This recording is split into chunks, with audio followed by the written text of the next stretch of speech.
Hey, I know it's been a few days, but it's been kind of busy. Um, but I've got several things here. Um,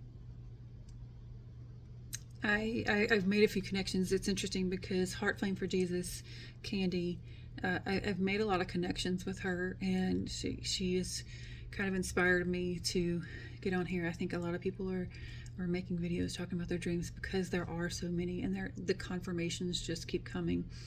So I just feel encouraged to make these videos, and I don't know if anybody's going to watch, and I don't know. I'm just doing this because it's just so fascinating how God is working. I have to keep telling myself there's no coincidences right now. No coincidences. Everything is happening intentionally. The Lord is moving and He's telling His people things. So, anyway, so today I had a couple of dreams this morning, but I don't remember them. And I don't think they were really necessarily important anyway. Obviously, if I needed to remember them, then God would do that. But yesterday, I was led to read James 4. But this morning, when I got up, my Bible was open to James 2, so I read that. And James 2. It's way over here. Oh my goodness.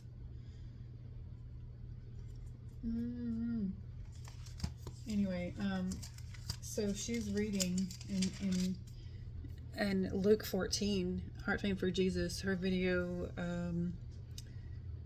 I didn't write the title down. It was anyway, she was reading that, but I had read James 2, and it was the test of brotherly love. Now, the Philadelphia, the Phile, and the love, the types of love have been kind of circling around my study this past week or so.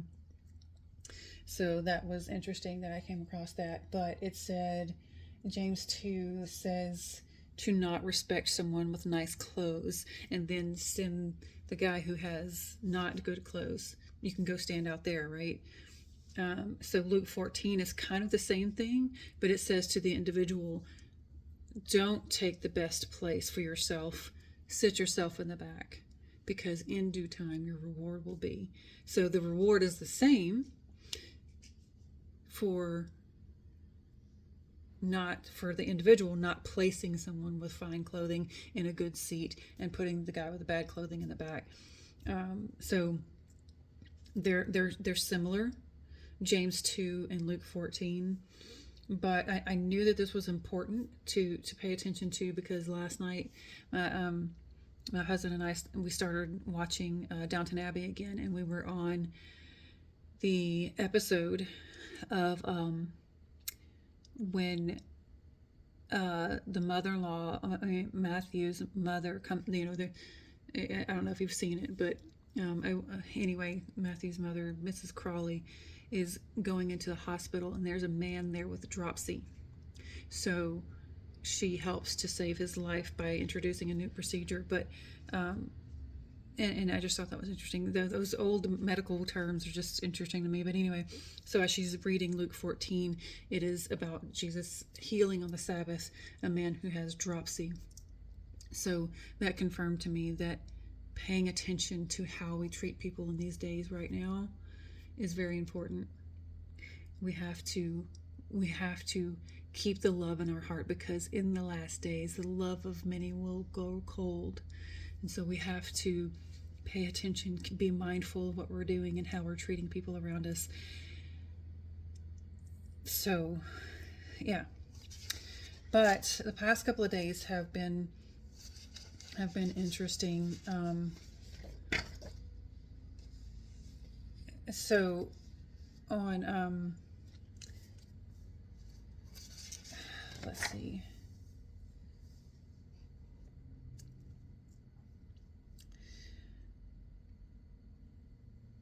So I was listening to Latter Rain 333 yesterday, And just some things that she was talking about is things that I have been kind of going around to.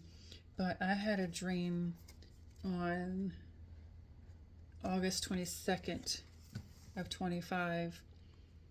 And now this dream does not represent, it is my husband, but it does not represent my husband. His name is Mark.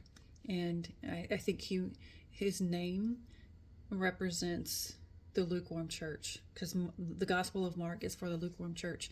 And I can't remember the name. Anyway, never mind.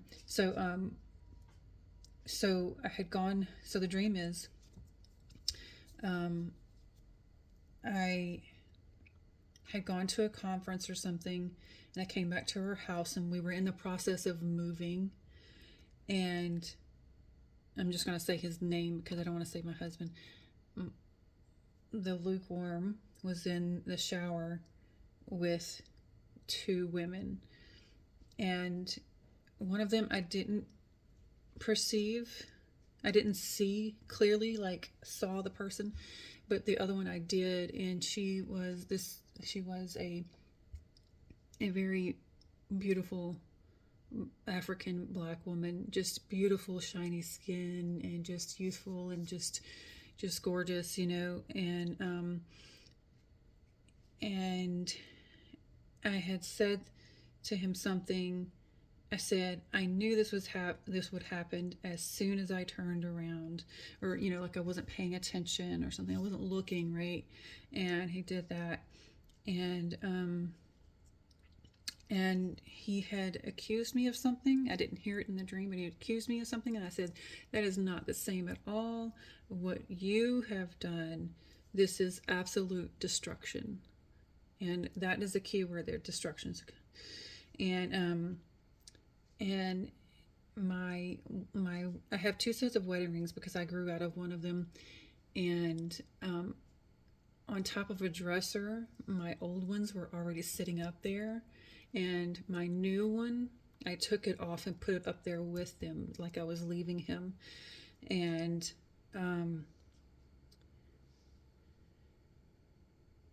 I had two. So after I did that, I had two backpacks, and I consolidated it into one, and I was going to leave.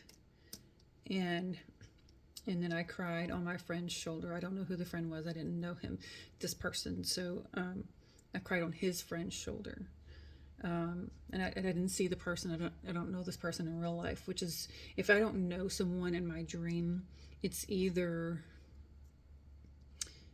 just a random person or maybe an angel, like a messenger, because that's what they are, and something like that, a representative of Jesus sometimes too.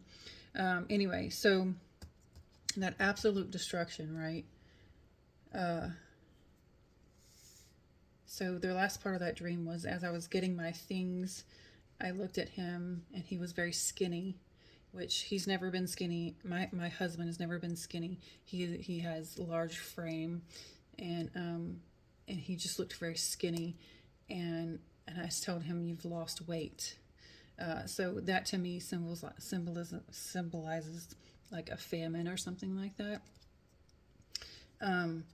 So yesterday when I was listening to wait. Okay, so as this dream is happening, I heard in the dream Black Nubian, and at the time I did some research on that, and I just, which is interesting. So I had woken up at 8:04 a.m. to that dream. So when I looked it up in the Greek, in the concordance, the Greek and the Hebrew,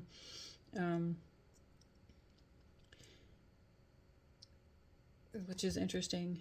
So the Greek 8:04 is certainly is safe and true, and Hebrew 6:19, which hope we have as an anchor of the soul, both are steadfast and sure, which entereth into that within the veil.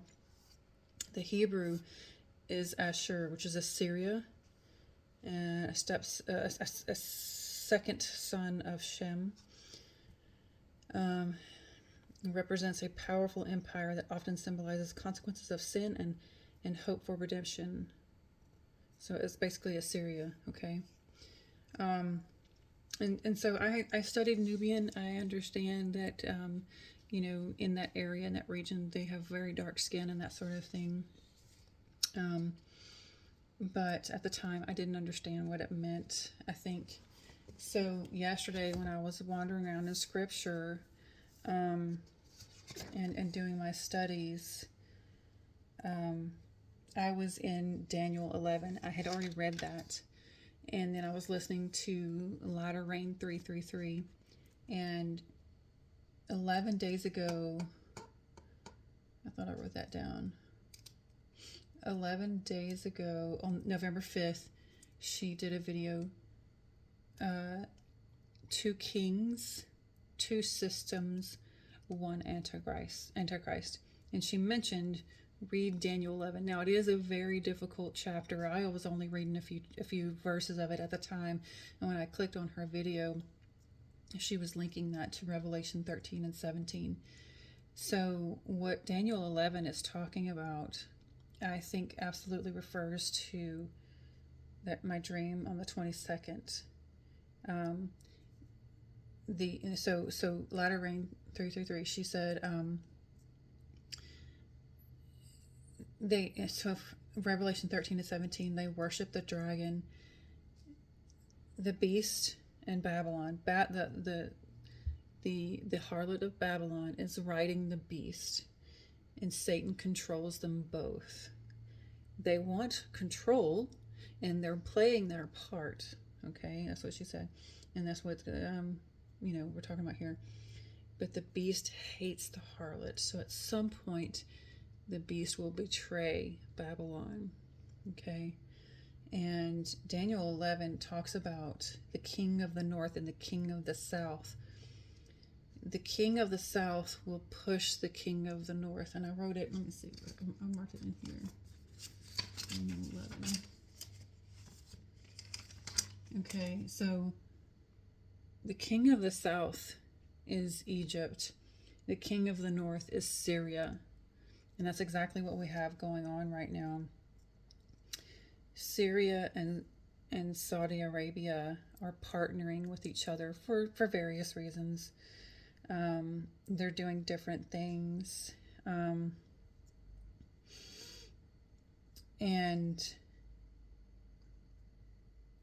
they're partnering and that sort of thing. But so these two things, the king of the north and king of the south, they are okay. So wait, I'm sorry. The beast and Babylon. Okay, they are instruments. One is named destruction, and one is named greed. So Babylon, of course, is greed. The beast is destruction. So what's coming is a betrayal between the beast and Babylon. Okay, and I think that's what. I should have wrote this down. I just watched a video. I forgot the name of it. I'll try to post it in the comments. But this person, she had a dream that, she had physically spilt salt, and the Lord told her to write it down because it was going to be important. And then she had a dream that there was a betrayal or something like that. I forgot what it was. But it's interesting because as I was doing my research on what Egypt is doing right now, because I do not watch politics at all. I've never listened to a president speak about anything. I despise listening to politicians whatsoever, talking and reading news articles and all that kind of stuff. I do not keep up with anything. So I just kind of Googled real quick, Egypt and what's going on in the news. And I wrote down some things that had kind of stuck out to me. And there was something discovered on the 15th.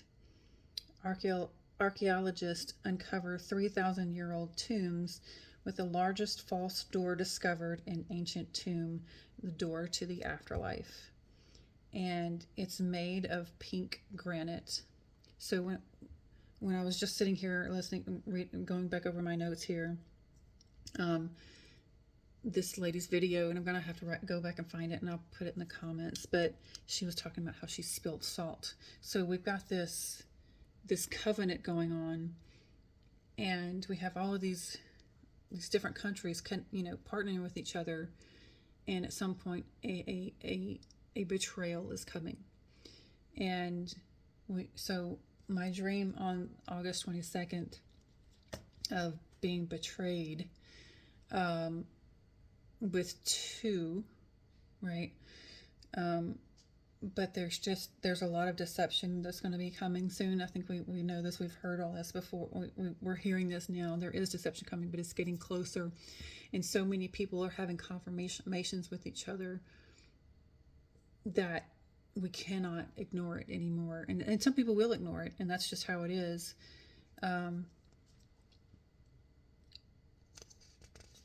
So it's speeding up, it's coming up. But oh, that's what it was. Yeah, that's not important. Anyway, so I just wanted to make that real quick. I do have some stuff to kind of catch up on. Oh, and yesterday on the 17th, when I woke up, I had a song in my head. I didn't know what it was because it was one of those old classic rock songs. And I watched Donut Factory's video, and he mentioned a band called Rush. It's an old classic, like 1975. And he mentioned Rush, and I was like, maybe that'll help me find the song that I was looking for, because I didn't know I'm terrible with names.